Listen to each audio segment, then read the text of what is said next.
Je m'appelle Brigitte Andréa-Novelle, je suis professeure d'automatique à Mines ParisTech.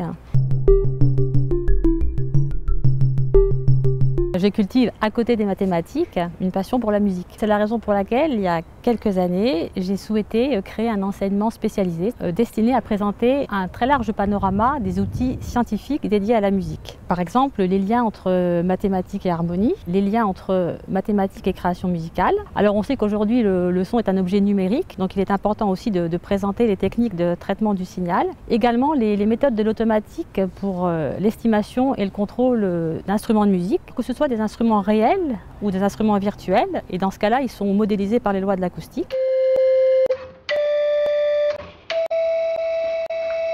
Également les outils informatiques qui vont être utiles pour l'implémentation et la mise en œuvre de toutes ces techniques. Des travaux pratiques sont proposés aux étudiants. Certains de ces sujets de TP sont détaillés dans la deuxième partie de l'ouvrage. Il est également accompagné d'un CD audio qui contient des enregistrements musicaux, des extraits de synthèse sonore et des résultats de travaux pratiques. Je m'appelle Pierre Jouvelot, je suis chercheur au Centre de recherche en informatique de Mines ParisTech.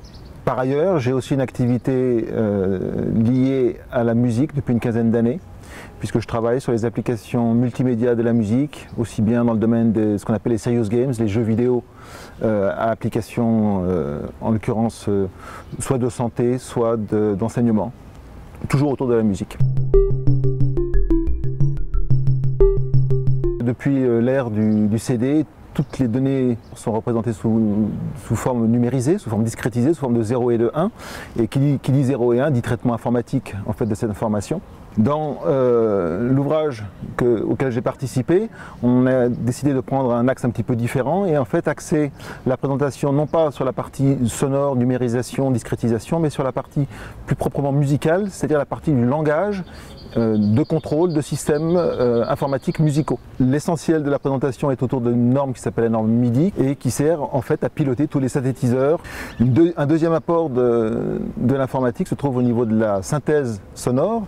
Encore une fois, comme pour les CD, on va en fait créer de la musique sous forme de séquences de 0 et de 1. Et la présentation que j'ai faite dans l'ouvrage traite d'une méthode particulière de synthèse qui s'appelle la synthèse par table d'onde, qui est en fait utilisée dans tous les synthétiseurs actuels. Et bien évidemment, ces systèmes sont couplés au système multimédia via cette norme MIDI dont j'ai parlé précédemment.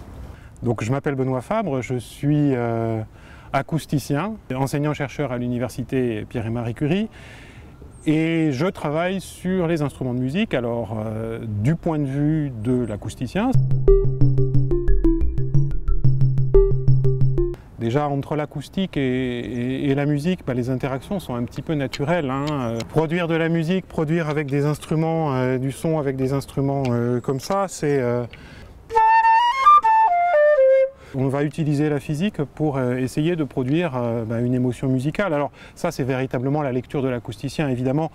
Le point de vue du musicien, c'est pas celui-là. Au moment d'écrire, de penser, de concevoir la musique, où effectivement, là, on va trouver des interactions entre les structures de pensée, la logique qu'on peut trouver dans les mathématiques, on va la retrouver dans les structures musicales, dans la nature même aussi, dans la structure même des sons, avec toutes les conséquences que ça peut avoir sur les idées de gamme, de justesse, de hauteur des sons.